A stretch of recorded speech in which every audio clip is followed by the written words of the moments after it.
What you doing? Hey, just finishing this claim to get Dave back on the road. Nice. I wonder what Dave's doing.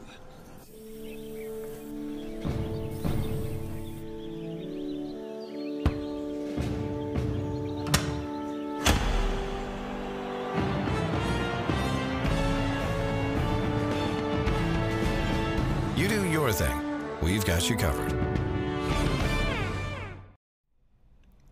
Good afternoon and welcome to the 353rd episode of the Alfa Insurance Georgia Prep Sports Drive for the GHSA State Title. Today, our exclusive guest is going to be Seckinger head coach Tony Lotti, and I am very interested in hearing what's going on with the Jags. They're entering their third season in 2024.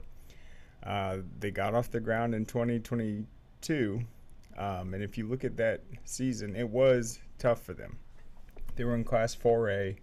They played a lot of teams outside of the region while they got the program off the ground, and they scored 12 points the entire first season. Last year, they got 3 wins, and if you have been paying attention to every single sport this school year, Seckinger is making a name for themselves. They are the latest addition to Gwinnett County, and I'm really excited because I think they're ready to really prove something in 2024. So we will catch up with him. Sorry, we have a phone.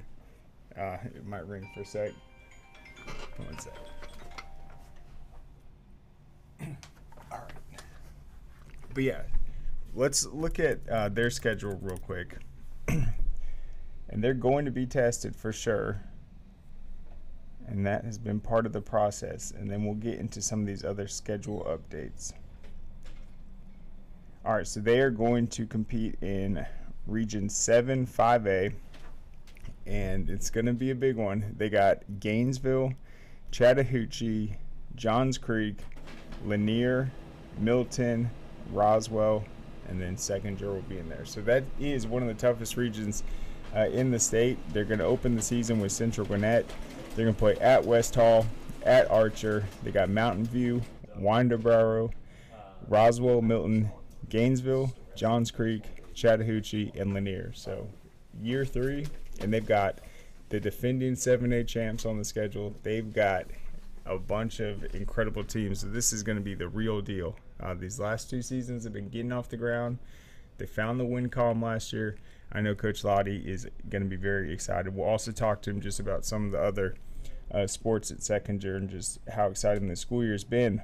But let's look at the statewide schedule. So the official release came, I think, about a week ago with all the updated schedules. That's posted at GHSA.net. If you go to the football tab, you will see the statewide schedule by region.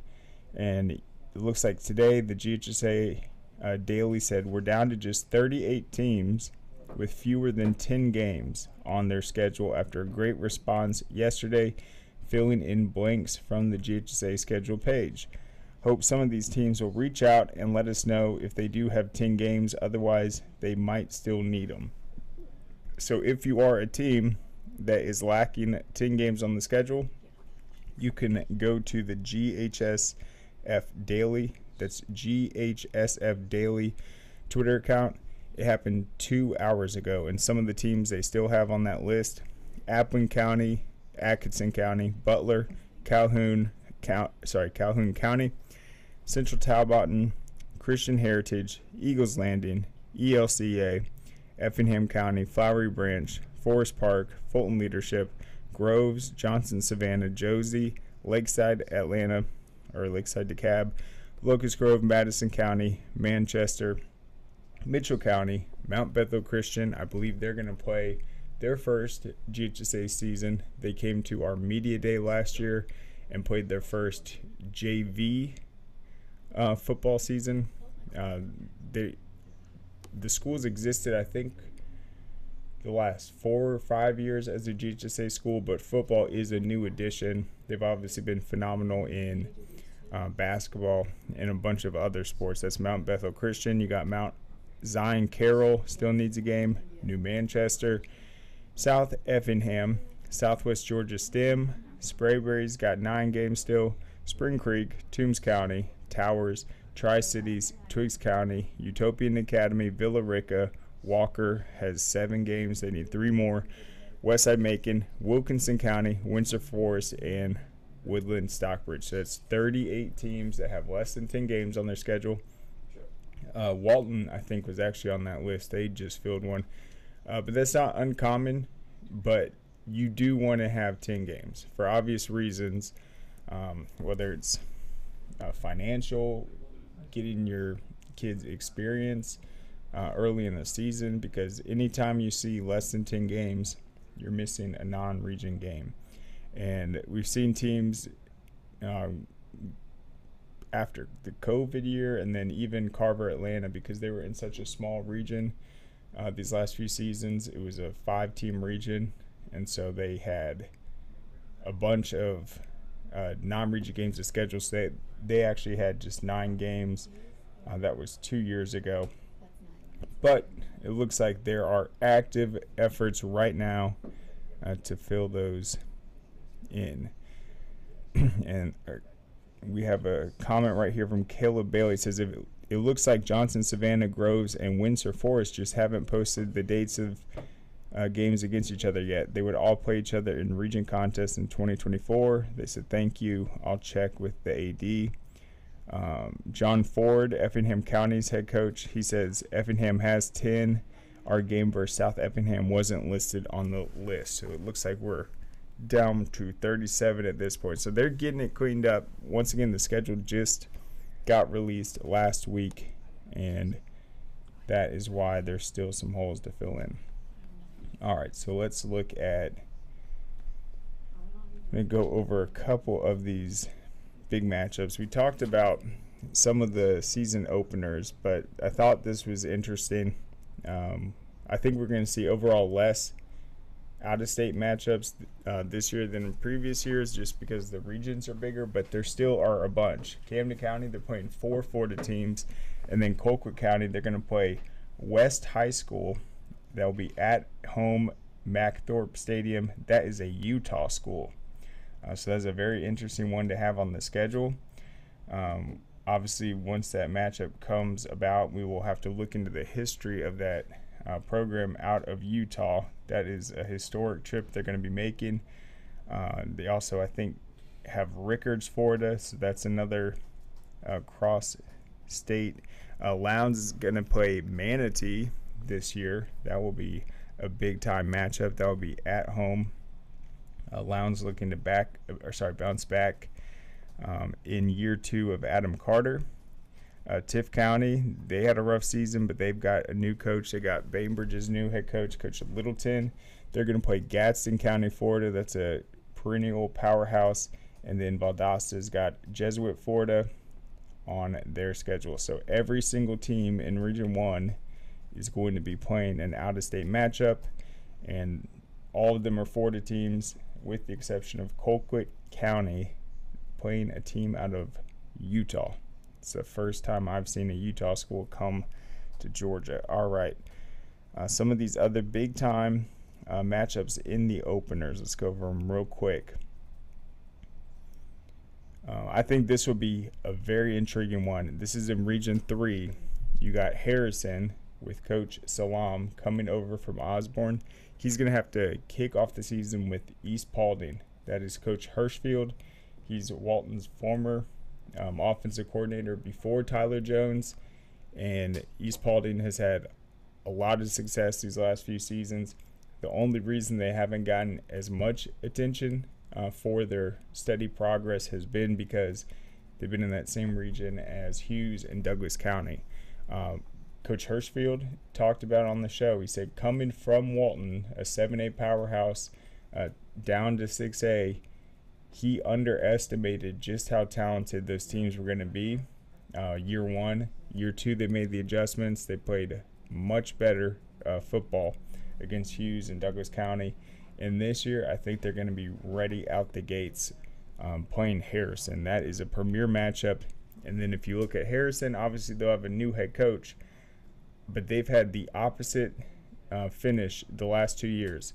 2 years ago, they started out 1-5 and ended up winning out I think ending on a 6-game win streak before eventually falling.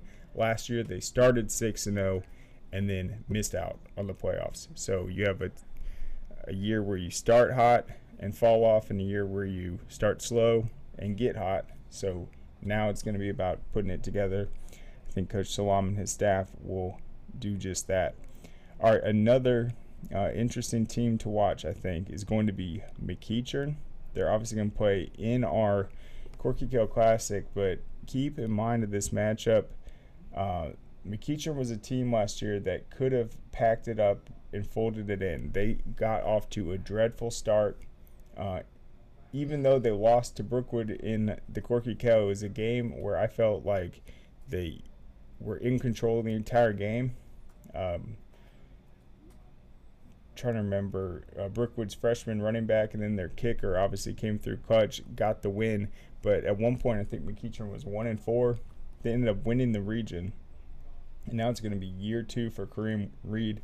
They're going to play North Gwinnett, who I think has one of the best Bulldogs teams and offenses they've had in probably the last 6 or 7 years since they won that state title. And with North Gwinnett, they're going to have Tommy Lafayette, the running back that transferred over from Lambert. They've got Ryan Hall, 3-year starter.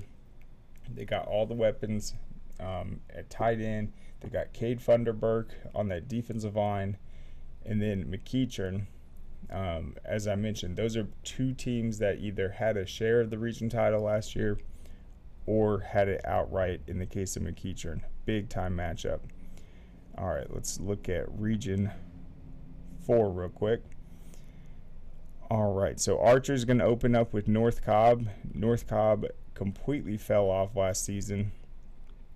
They played Walton really close. I felt like that was a game that broke North Cobb. They were up 28-7 and then ended up losing by 2 touchdowns.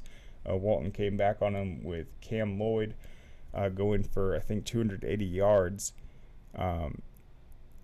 But Archer played North Cobb early. That is going to be tough. They obviously lost. I believe Jonathan Stafford, their top receiver, transferred over to Grayson. Grayson's going to play Collins Hill. Collins Hill is the team that actually, I believe, demolished North Cobb in the playoffs. One of the more shocking results. They're going to have to go up against that Grayson defense week 1. That will be a big-time matchup. Obviously, Grayson's other non-region games are going to be 3 out-of-state contests. They got Thompson, Alabama. That'll be big-time football right there. Dorman, South Carolina, and then Mallard Creek, North Carolina, the best team out of the Tar Heel State. All right, also in that region, Newton is going to play at East St. Louis. We saw, I believe that team came to Morehouse last year in that event Creekside participated in, but that's another out-of-state matchup to watch for.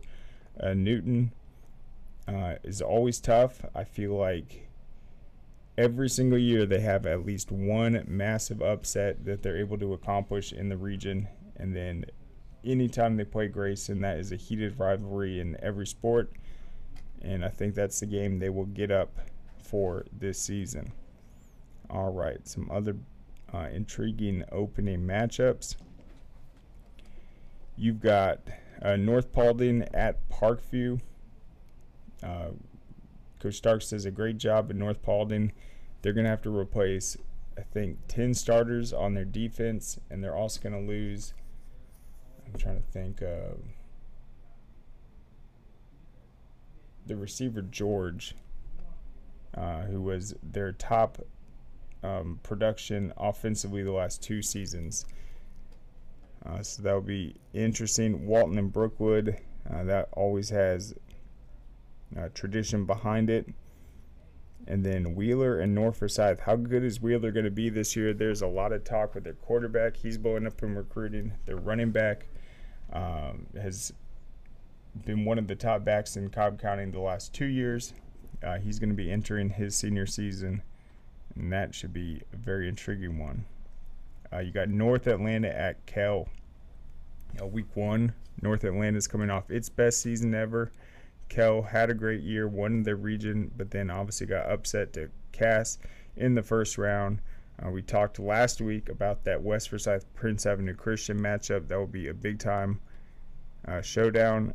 And then I think this one's interesting. You got Norcross at Lanier. Now, why is this one intriguing? Because you have Keith Maloof going up against his son, Tyler Maloof, at Lanier. So that'll be a father-son head coaching showdown week 1.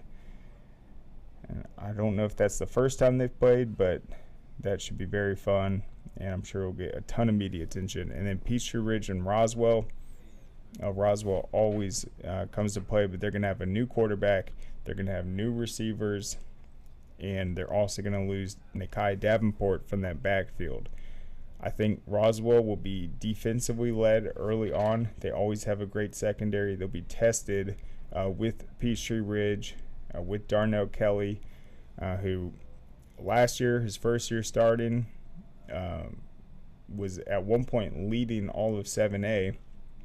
Peachtree Ridge had an unfortunate schedule where I believe they had 3 straight weeks off because they had back-to-back byes. That's not the case this year. And so he was leading 7A, but then got behind 2 games and then ended up getting surpassed because they didn't make a deep run in the playoffs. But that was what he did year 1. People are saying he might be the best quarterback in the state. I think we still need to give it a little bit of time. Coaches are going to have more film on him. He's not going to sneak up on anyone.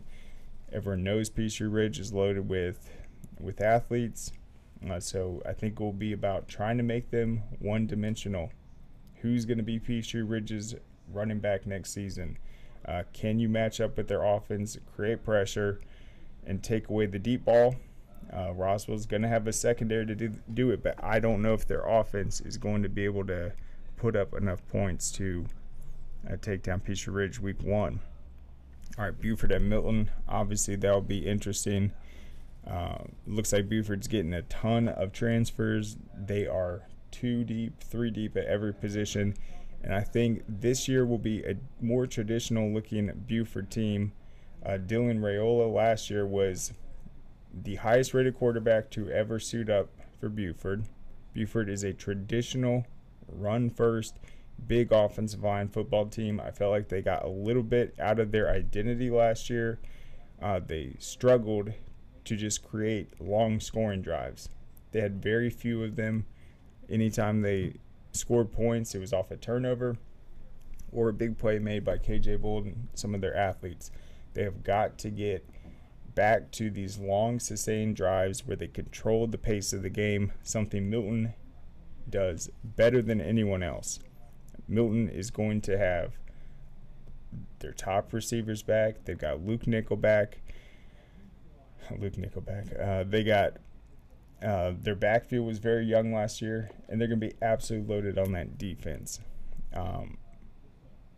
But also, Milton is a team that always plays better later on in the season. Last year, it took them a few weeks to get going. So we'll see about that matchup. Obviously, neither of those teams are going to want to show all their cards week 1 and play some of their starters for the entire of the game. So I wouldn't count either of those teams out, depending on who walks away with the win or loss.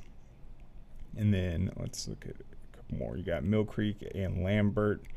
Should be a very technical matchup right there. Coach Beach does such a good job at game planning, being creative, having trick plays in the offense, moving guys around to different positions, and obviously so does Mill Creek. Then a couple more. Brunswick and Camden County. Najee was breaking down some film out of Brunswick yesterday with their secondary. Those guys can fly around. They're not the biggest, but they are extremely fast. They have great timing, and they can make it an absolute nightmare on third down situations with the way they can close and meet you at the sticks. So Camden County, obviously a new head coach. That'll be a tough matchup out the gate, and then they'll have to follow that with a trip to Brunswick will have to follow that with a trip to Wayne County. So Brunswick is going to get tested very early, and then they're going to have to play Evans right after that with the big Mason Short Georgia commit. So Brunswick, they have a star-powered schedule.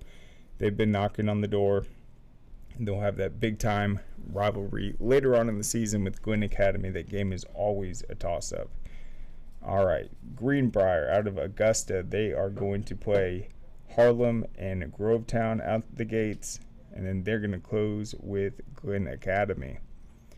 Statesboro had a good run last year, one of their better seasons in several seasons. They're going to play Southeast Bullock, Veterans, and then Gwinnett Academy before jumping into their region. And then defending state champ Coffee is going to play Fitzgerald.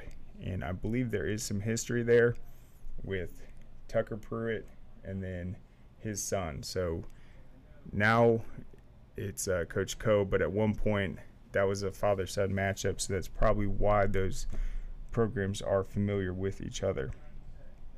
You're going to have Lee County and Warner Robins. We'll see how good Lee County is this year. They were a top contender in 6A, but there was just something about that Thomas County Central team last year. They were so good defensively that no one could beat them.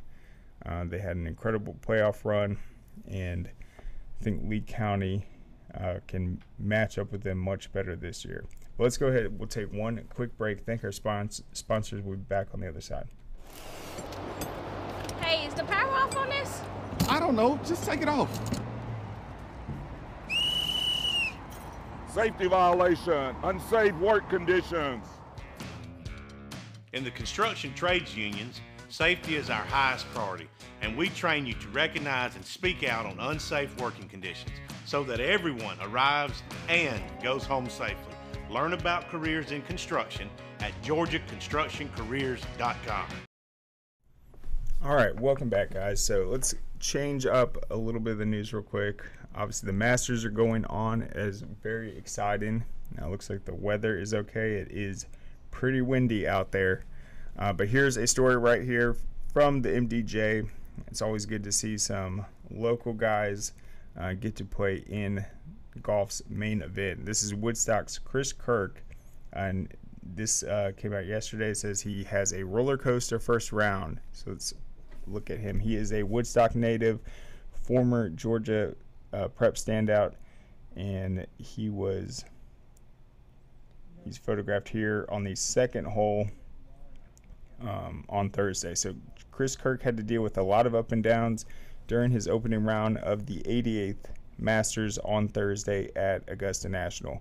Unfortunately, there was one more down than up. The Woodstock native and former Georgia star came to the 15th hole at even par, but he hit his tee shot right into some pine straw. He punched out and down the fairway to give himself a short iron approach to the green, but when his ball landed on the front part, it spun back down the slope and into the pond. Kirk finished the hole with a double bogey, then parred in to shoot an opening round 2 over par 74. For the day, Kirk made 5 birdies, which were offset by 3 bogeys and 2 doubles. The double bogey at 15 capped a 5-stretch hole in which he bogeyed 11, birdied 12, bogeyed 13, and birdied 14. So that is a true definition of a roller coaster. When you've got bogey, birdie, bogey, birdie, bogey, birdie. It's hard to say. All right. Kirk, who is making his 5th Masters appearance this week, will likely have some work to do on Friday if he expects to make the cut and play the weekend for the 4th time. Obviously, making the cut is a big difference in the financial cut you're going to get after participating. So his best previous finish was a tie for 20th. That was when he made his Masters debut in 2014. After a 7-year absence, he made his return to the tournament last year and finished in a tie for 23rd, another solid performance. Kirk opened Thursday's round by putting his opening tee shot in the right side of the fairway bunker and could only blast it out. He pitched on and 2-putted from 35 feet for a bogey. On the second hole, he hit his 40-yard pitch shot short right of the green to 3 feet to tap in a birdie before finding more trouble on the long par 4 5th hole. Kirk was on the front of the green and 70 feet from the hole with his third shot. From there, he three-putted for a double bogey, only to turn around and birdie number 7 and number 8 to get to even par at the turn. Kirk was playing with former Masters champion Sergio Garcia and Ryan Fox, a European tour player from New Zealand. And then on Friday, he teed off round 2 3 minutes ago at 12:24. So we will see if Chris Kirk, the Woodstock product, is able to get back under par. Looks like he had a very honestly, though, I think that's a clutch first round because he's able to bounce back from these bad holes quickly. And he's right in it. So if he has a good day, you never know what can happen. His best ever finish is top 20. Finished tied for 23rd last year. So we'll see if he can break that. But that will be something to watch as Chris Kirk. All right, let's go to the baseball rankings real quick. They came out yesterday, and it was more difficult. You would think it would get easier, especially because we had spring break. But, man, it is not, because there are teams that are completely throwing a wrench in it, and one of them is Seckinger. That region in Class 4A, or I guess it's called Area 8, you have North Oconee, the defending state champs. You have East Forsyth, a brand new program. They beat North Oconee. They've beaten North Hall, but then they'll end up losing 1 out of 3 games in this series. And so the standings are just a complete mess. So who's the best team in this region? Well, actually, Seckinger is now number 1. So let's just pull this up. And they rose big time in the prep baseball report poll. Let's look at this real quick. And these came out on Monday. This is Class 4A. Seckinger was not even ranked week 8. This week they debuted in the PBR poll at number 6 behind East Forsyth. The other Area 8 teams in the poll are North Oconee at number 8 and then North Hall at number 9. North Hall dropped all the way from number 3 to number 9 this week. All right, so currently Seckinger is 13-3 in the area. They are on a 3-game win streak. They will play Peachtree Ridge tonight. Looks like they might have a tournament on the 16th and 17th because it says TBA, and then they'll close it out with Flowery Branch, and then the playoffs will be here. They took 2 of 3 against North Oconee. They swept Madison County. They swept Walnut Grove, and then that region is so big that they didn't have a 3-game series against East Forsyth or North Hall, which is actually beneficial. Not saying they would have lost those games, but really they just had the test against North Oconee, and then they avoided playing the 3-game series with powerhouses like East Forsyth and North Hall. So as a result, they're sitting at number 1 in the area at 13-3.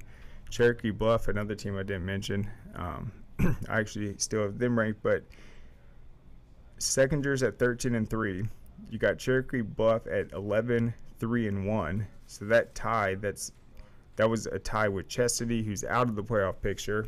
So that kind of just gives Cherokee Bluff an advantage because they aren't going to get into a tiebreaker situation.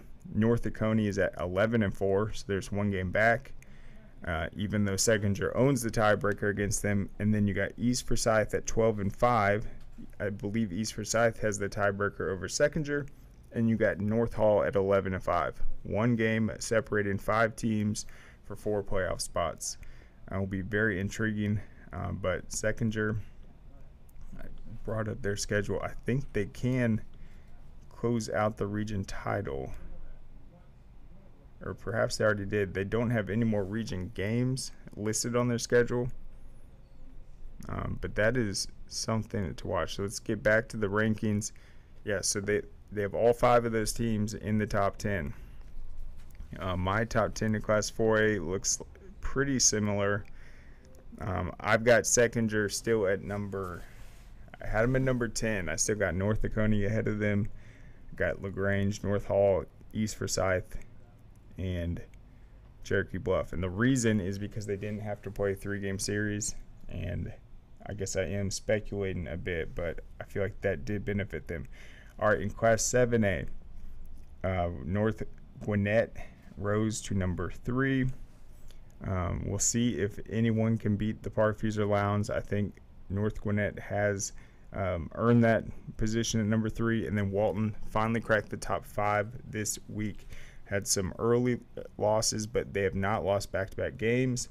They are finding a lot of success offensively this season. They're very deep in their starting lineup, 1 through 9. They're putting up a ton of runs, and they also have a very solid bullpen. Carrollton also debuted this week, and then Hillgrove has been a very pleasant surprise this season. They have emerged in their region, and I believe they just had a huge head-to-head victory over North Paulding, one of the best teams in 7A. All right, in Class 6A, they've got Etowah at number 1. I still have Houston County at number 1, and I gave them that because they were able to beat Cartersville last week, the number 1 team in 5A. So despite losing an out-of-state matchup, they turn around and beat a number 1 team. I think that is plenty of reason to still have them up there. You also have to keep in mind of Marist.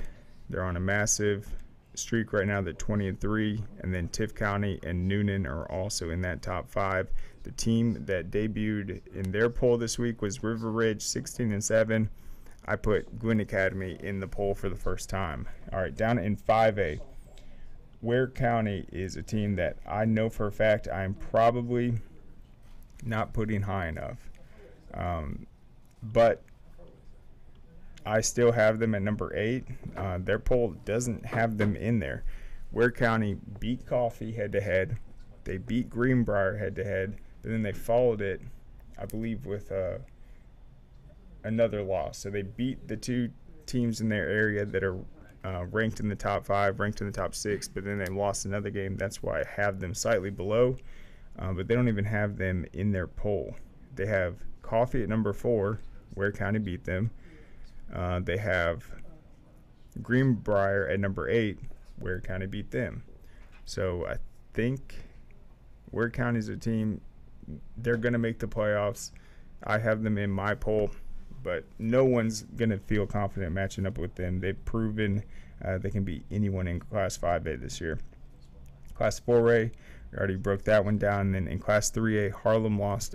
No, they didn't. Sorry. Someone lost their first game this season. Was it Harlem? Yes, it was. Hold up.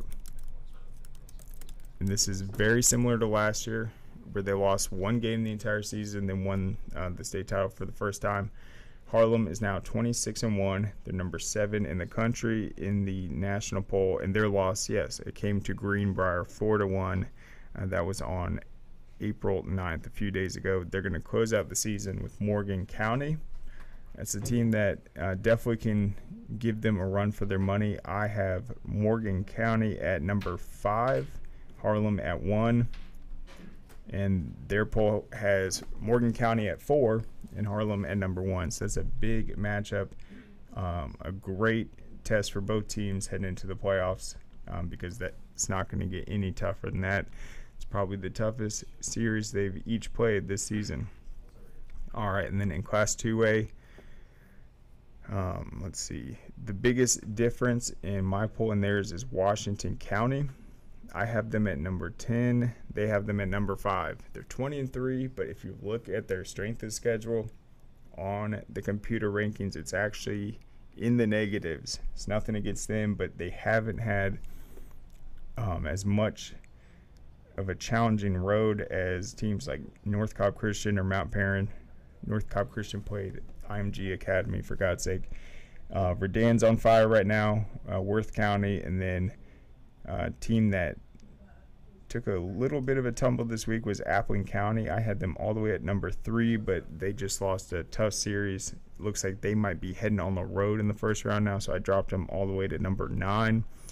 In Class A Division 2, you got Charlton County, Sly County, and Baconton Charter. all with 17 wins at this point. Charlton and Baconton are 17-1. Sly County is 17-2. You got Bowden sitting at number 5. And then in Class A Division I, I think it is a race between Prince Ave, Irwin County, and then Pepperell at 21-2. So our polls are very similar this week, more so than in recent weeks.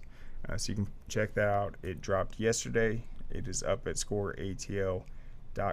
All right, let's talk a little bit of track and field before we are joined by Coach Lotti. All right, so we mentioned a little bit, and Najee on his show, about Tommy Latham. This kid is unbelievable. So we talked about his record-setting performance in California. I got to see him run last year at the Wingfoot Night of Champions. He was a sophomore. His race, let me just pull it up, because this isn't an event when you're running the mile or the 3,200. It's not 8 guys, 8 lanes. It is a crowded field. Last year, they had all 7 state champions competing in the Wingfoot Night of Champions. They had 15 guys that finished in the top 2, and then I think it was a total of 36 that were top 3 in their classification. So this was the toughest field of runners he had ever gone up against. It was crowded, and so they start the race, and after they get around halfway on the first lap, there was illegal contact, and so they had to bring everyone back. And I'm like, man, how bad does that sting for them? Like, running half a lap and then having to start over. Well, they lined back up, and Tommy smoked them all. He ran, I believe, it was like a 4:06 or something like that, and I was like, that is crazy. Just to see him and how fast he was running that mile, and then he did it in the cross-country season immediately after that. This past fall, he won cross-country Gatorade Player of the Year, and now he's going out to California in the Arcadia Champions, leads them in the 4x400, runs the final leg of the race. They were all at 4:20 for their mile splits. He clocks a 4:12 to break the record, a record held since 2010. And then the very next day, runs the 3,200. Less than 24 hours later, sets the all-time state record with 8 minutes and 48 seconds. That was the mark that no one had ever passed. I think he did it in 8:46, like 70, something like that. So extremely impressive. This guy's unbeatable. He's focused, his technique. I've seen him do it in small meets. I've seen him do it where he's literally matching up with every state champion from the other classifications. He's only a junior right now, but he truly is on pace to have another season where he is Gatorade Track and Field Athlete of the Year, and he could very well sweep and lead Marist to a title. The Langston Hughes boys actually won the state title last year, but if Marist is able to dominate the distance, have guys, teammates of Tommy, also place at state, and then have success in the field events, I think they'll have more than enough points to take back that title. But let's go ahead. We'll take a quick break, and we'll be back on the other side. Hey, does it matter if this leaks? It don't matter to me. Can't see it from my house. Illegal use of hands, improper training. GeorgiaConstructionCareers.com has 14 different highly skilled trades with tuition-free training in our certified apprenticeship programs to train you the right way. Find your career at GeorgiaConstructionCareers.com. All right, welcome back, guys. So let's get into it with head coach Tony Lotti from Seckinger High School. How's it going, Coach? Hey, good. Hey, appreciate you having me on. It's good to see you again. You bet. No, I find you guys very interesting. I know you guys are pumped about year 3. I was going over your schedule. It's like this is the arrival of there's nowhere to hide anymore. You guys have 2 seasons under your belt. It is going to be a heck of a challenge. But what are you excited most about, just the opportunity this year to continue building? Well, I think the big thing is the growth, right? Like you said, kind of starting a brand new program, and we're very young. We return a lot of people, but at the same time, it's our first year in region play. So, the big thing me and the staff's looking at is, analyzing that growth, from the end of last season, how much bigger have we gotten, so forth. We were able to add a strength coordinator to the program who has taken over the training portion for the kids. And so we're excited about that. And of course, spring ball will let me know where we've grown and where we still have growth to do. But obviously we're going to still have growth, but just to see how far we've come in a short period of time. And then talk about just numbers wise, this year's team, just what the roster size is looking like, how many seniors you have this year compared to last year. Sure. Well, not including any of the rising freshmen joining. We have about 75, 78, somewhere around there that are returning. Last year's roster, we only had 6 seniors. So I think this year we'll have about 14 seniors is how it's shaping up. The biggest bulk of our team is the sophomores in the upcoming. So our sophomore classes, there's about 32 of them. So excited. A lot of them got a lot of playing time this year. One of the things that I want to try to get the kids to focus on is, typically everybody asks, well, how many starters do you have coming back, that kind of thing. And I guess when it comes to those things, 10 on each side of the ball. But one of the things we focus on, and I think too much nowadays, young people get wrapped up in what I call things that don't matter. And so we don't really look at starters. I kind of have a hockey heart, so to speak, as well. So, I'm always looking at ice time. So, I tell them that field time is what's important. You should try to play as much football as you can. Because at the end of the day, that matters. And every now and then we run into a situation where a young person just thinks starting is so important. And so I had that happen once before, and I just told him, I said, well, tell you what then, I'll let you start. And but after that first play, you're going to come stand next to me for the whole rest of the game. And, of course, he looked at me kind of funny. He's like, well, Coach, I don't want to do that. I said, exactly. So how important was that? So just trying to build that in the culture and kids. And so because of that, we're trying to build that depth. Yep, and obviously the first season was very tough. Just the caliber of teams you guys played. I mentioned only 12 points were put up the entire season. So you came in and took over the program. How steep was the challenge? Well, and, unless you've done a new program before, I don't think somebody actually understands, so to speak. So, of course, I felt like the people before me were doing everything they could. And, there's a natural growth process. So the aging standpoint, as an example, this is my third new school. And so it's, usually when you're running an organization, you're looking at, your needs and your wants, right? But when it comes to doing a brand new school, you have a different category. It's an absolute must-have. And the difference between a must-have and a need, I need a but I must have a helmet. So, when you look at when I came in the second year, there was just some things we needed from a financial standpoint as far as ranking things that we needed to help the kids be successful. Of course, the number one thing was me making sure that I could get the right men around them, right? The right people in our program. And so, our admin's been fantastic with that as far as, my AD, Coach Poff, and working together to make sure that we're going to give our kids the absolute best that we can give them. Yep, and I'm looking at your schedule from last year. Regardless of win or loss, what matchup do you feel like really embodies like last year's growth as a team? Well, I think really, even the first game against Peachtree Ridge, I think said a lot. Matt and I are friends, and that's one of the things, that's the nice thing about this calling is, you get relationships with other head coaches, and the best scouting report you can get is, in my opinion, is one from another head coach as far as what they saw and what they've seen, what's going on. And so the guys that we play against, I was fortunate. I think I knew all the other head coaches except for maybe one.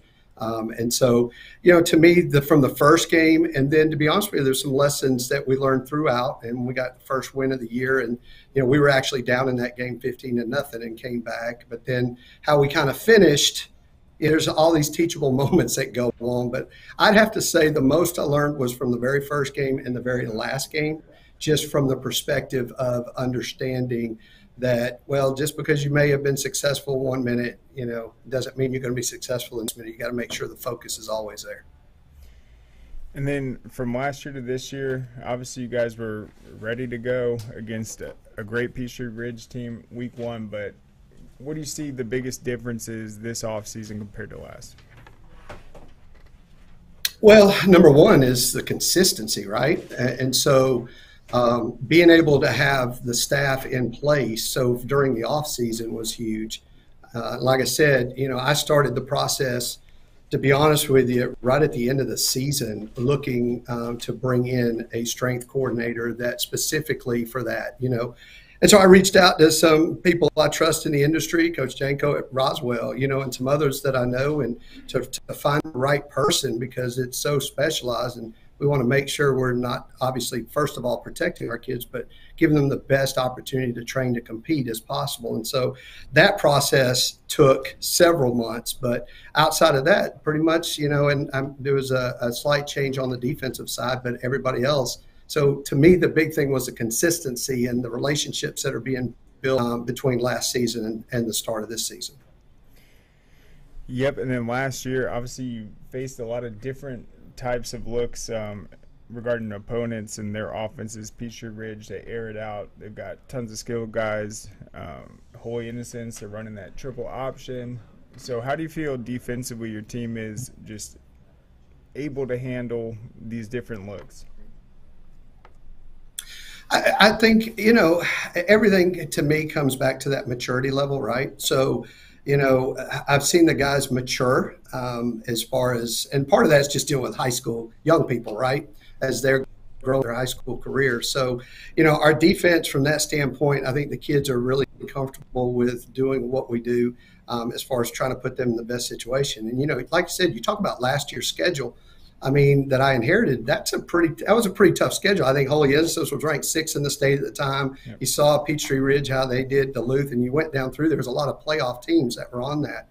So I look at it as, one of those things for me going into region play that we played some pretty tough opponents that were able us to drive home the teaching lessons of it, what's important and why we do some of the things that we do. Well, actually, why we do all the things we do.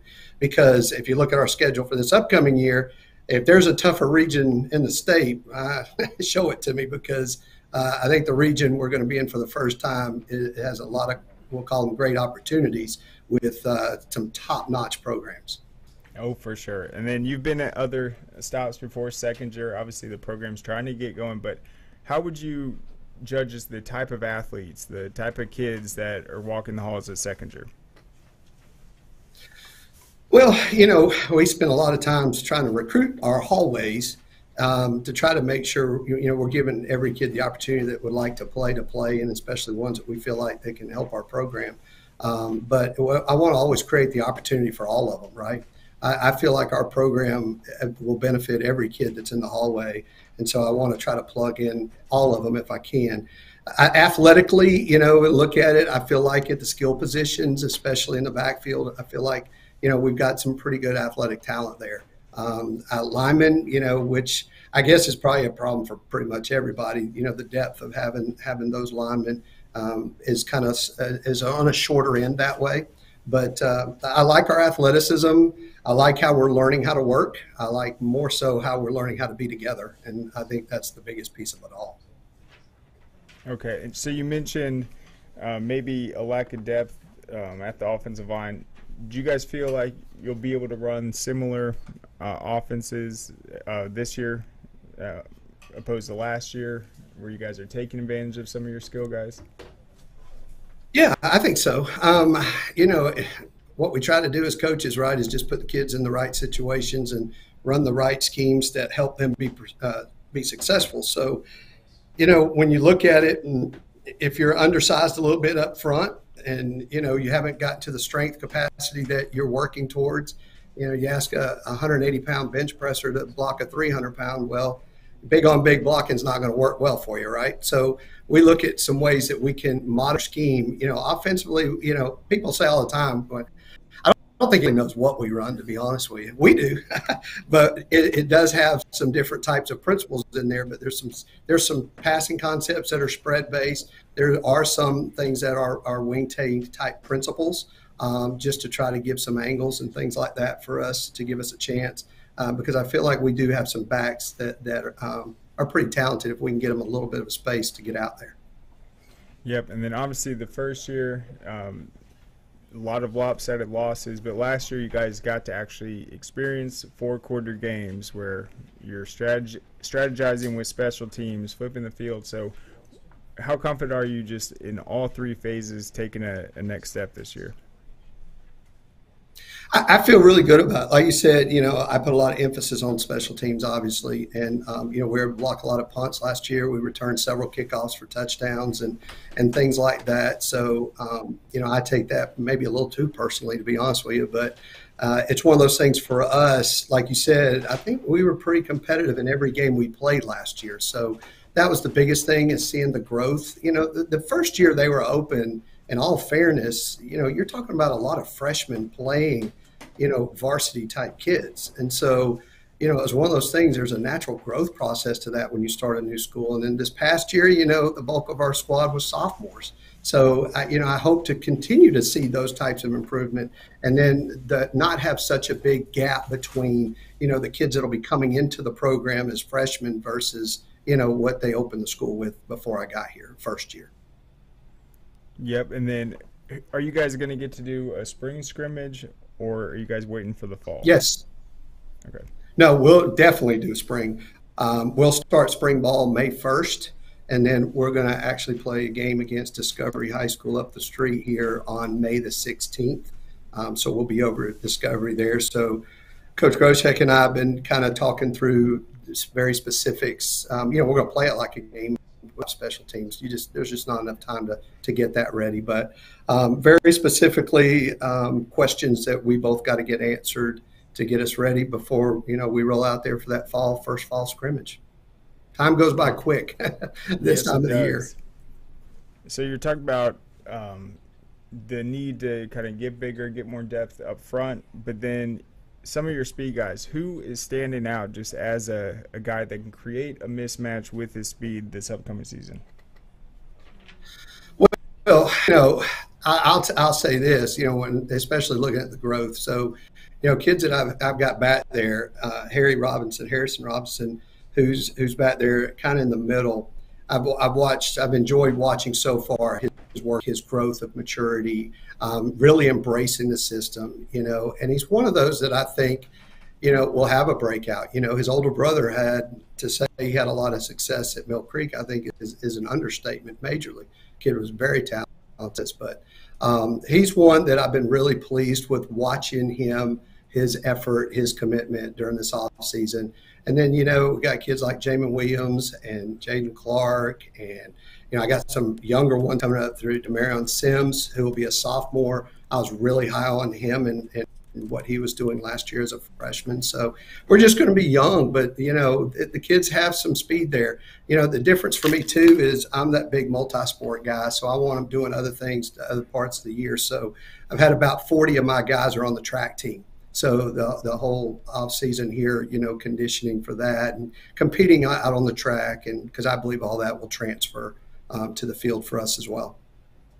Okay, so Harrison Robinson, is that Cam Robinson's brother? Is that what you said? Yes, sir, it is. It's his younger brother. Very nice. And so he had. I'm excited to see him now. He did. But even from things and adults that I spoke to, or they come up to me, to be honest with you, and talk about some of the changes they've seen.